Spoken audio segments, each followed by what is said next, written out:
Halo, selamat siang para sobat Verbum Veritatis dimanapun Anda berada saat ini. Doa saya Anda tetap berada dalam lindungan, naungan, kasih sayang Tuhan Yesus Kristus.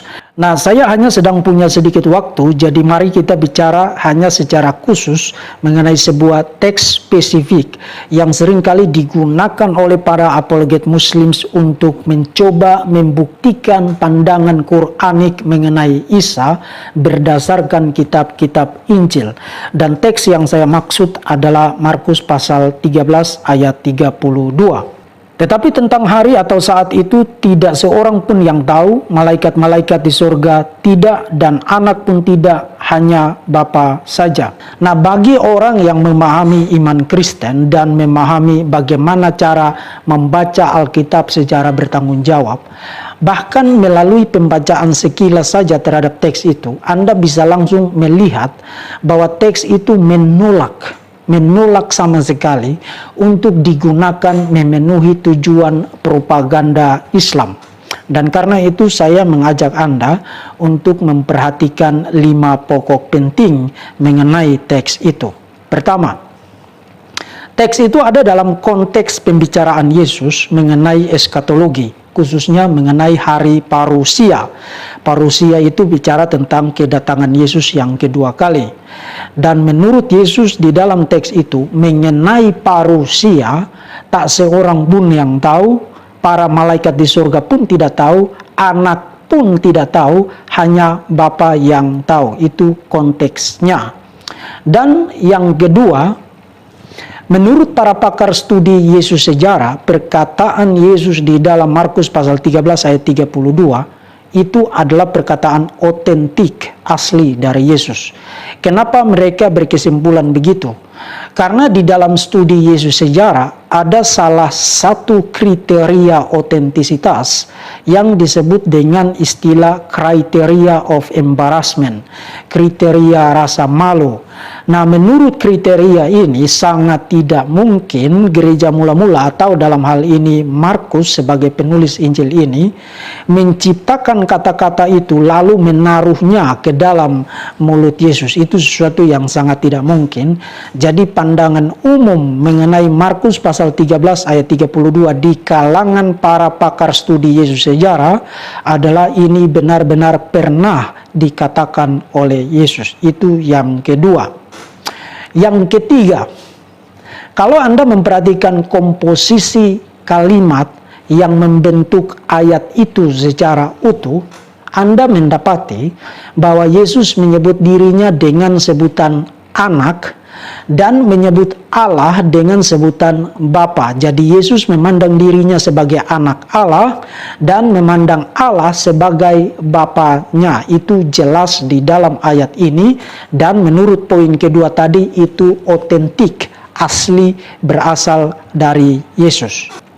Maka pertanyaannya adalah, kalau Anda seorang Muslims berniat mendatangi ayat ini untuk mendapatkan manfaat propaganda bagi apologetika Islam, bagaimana ceritanya Anda mendapatkan manfaat itu ketika di dalam keseluruhan kalimat utuh dari ayat itu, di dalam ayat itu Yesus pernah benar-benar menyebut dirinya anak dan memandang Allah dengan sebutan Bapa. Bagaimana caranya Anda mendapatkan manfaat itu ketika Quranmu secara tegas menolak gagasan mengenai keanakan Yesus, the sonship of Jesus, termasuk juga menolak dengan tegas gagasan mengenai kebapaan Allah. Allah itu bukan Bapa bagi siapapun juga. Itu teologi Quranik. Jadi sekali lagi, bagaimana ceritanya Anda mendapatkan manfaat untuk propaganda yang demikian? Nah, Anda tidak perlu bingung dan tidak perlu menebak. Saya bisa kasih tahu Anda bagaimana caranya Anda tiba pada manfaat itu. Anda hanya bisa tiba pada manfaat itu hanya kalau Anda mengenakan apa yang disebut dengan kacamata kuda. Ya, pembacaan kacamata kuda. Anda mengenakan kacamata kuda untuk menyorot kata-kata frasa yang cocok dengan kepentingan Anda. lalu berpura-pura bahwa kata-kata yang lain yang tidak cocok dengan kepentingan Anda itu tidak ada di dalam ayat itu. Itu yang disebut dengan pembacaan kacamata kuda. Nah, memang pembacaan kacamata kuda itu bermanfaat, tapi bermanfaat hanya untuk kuda, maka disebut pembacaan kacamata kuda.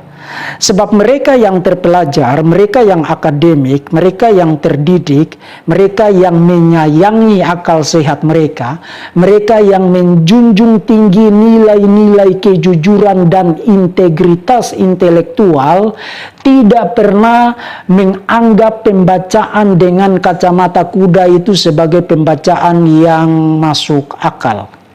Tidak pernah.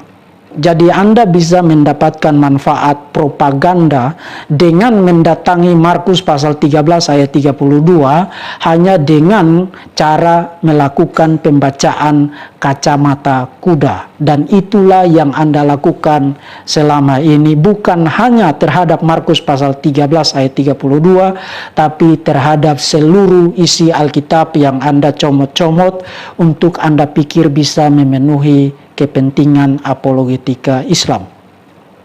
Itu yang ketiga. Yang keempat, perhatikan komposisi gagasan di dalam ayat itu. Yesus menyatakan tidak seorang pun yang tahu, para malaikat tidak tahu, anak pun tidak tahu, hanya Bapa yang tahu. Nah, apakah Anda tahu itu jenis kalimat apa yang Yesus sedang gunakan di dalam ayat itu? Saya tidak yakin mayoritas di antara Anda tahu itu jenis kalimat apa, maka saya langsung kasih tahu. Yesus menggunakan jenis kalimat a fortiori, a fortiori. Nah, apa itu kalimat a fortiori? Kalimat a fortiori adalah sebuah kalimat yang digunakan untuk bicara tentang eskalasi peningkatan sebuah gagasan, mulai dari yang kecil kepada yang paling besar. Maka Anda perhatikan, Yesus mulai dengan tidak seorang pun yang tahu, kemudian para malaikat tidak tahu, kemudian anak tidak tahu, hanya Bapa yang tahu. Nah, pertanyaan saya, di dalam teologi Kristen, termasuk juga di dalam teologi Islam, apakah ada makhluk surgawi yang memiliki status di atas malaikat tetapi di bawah Allah? Apakah ada? Tidak ada. Tidak ada. Antara malaikat dan Tuhan itu sudah tidak ada makhluk surgawi yang lain yang statusnya lebih tinggi dari malaikat tapi lebih rendah dari Allah. Itu tidak ada di dalam teologi Kristen maupun di dalam teologi Islam. Dengan kata lain, Anda perhatikan Yesus secara berhati-hati menempatkan posisinya yang unik di dalam eskalasi gagasan itu. Yesus bicara tentang semua manusia tidak ada yang tahu, para malaikat di surga juga tidak ada yang tahu. Nah, di antara para malaikat dan Bapa, Yesus menempatkan dirinya di situ. Dengan kata lain, Yesus tidak menempatkan dirinya semata-mata segolongan dengan semua manusia yang lain. Yesus juga tidak menempatkan dirinya setara segolongan dengan para malaikat di surga.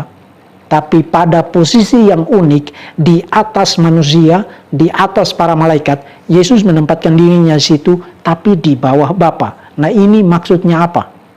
Itu bicara tentang posisi unik Yesus ketika dia berinkarnasi. Ketika dia berinkarnasi, dia tidak kehilangan kealahannya, tetapi di dalam status inkarnasinya, Yesus memang berada pada posisi subordinat.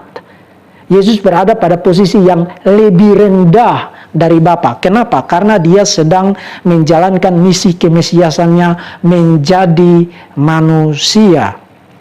Dan itulah yang dibicarakan di dalam seluruh perjanjian baru. Misalnya kalau Anda membaca Filipi pasal 2, dia yang dalam rupa Allah telah mengambil rupa seorang hamba, mengosongkan dirinya menjadi manusia, hidup taat sampai mati di atas kayu salib. Jadi di dalam inkarnasi, Yesus yang menjadi manusia itu tidak kehilangan natur keilahiannya. Artinya, Yesus adalah satu pribadi dengan dua natur, dua sifat, natur ilahi dan natur manusia.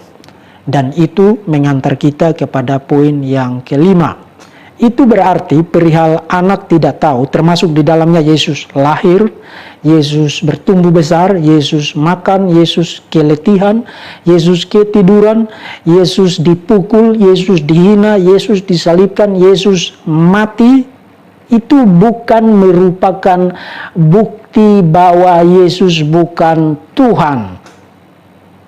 Sebab di dalam teologi Kristen, semua data yang demikian itu hanya membuktikan bahwa dia manusia sejati. Dan Yesus adalah manusia sejati. Tapi bukan hanya manusia sejati. Yesus juga pada saat yang sama memiliki sifat keilahian yang sejati. Jadi kalau Anda ngoceh Tuhan kok lahir melalui vagina, Tuhan kok bertumbuh besar, Tuhan kok makan, Tuhan kok tidur, Tuhan kok dipukul, Tuhan kok disalibkan, oh ya, dan Tuhan kok mati, dan satu lagi, Tuhan kok tidak tahu. Kalau Anda ngoceh begitu, Anda hanya membuktikan diri sebagai badut. Dan respons terbaik yang layak Anda dapat adalah ditertawakan, menjadi bahan tertawaan, menjadi bahan olokan. Tapi di dalam sejarah 1.000.000 tahun, Anda tidak perlu capek-capek bermimpi bahwa Anda adalah apologet dan bahwa pemikiran-pemikiran kritis Anda layak untuk didengarkan.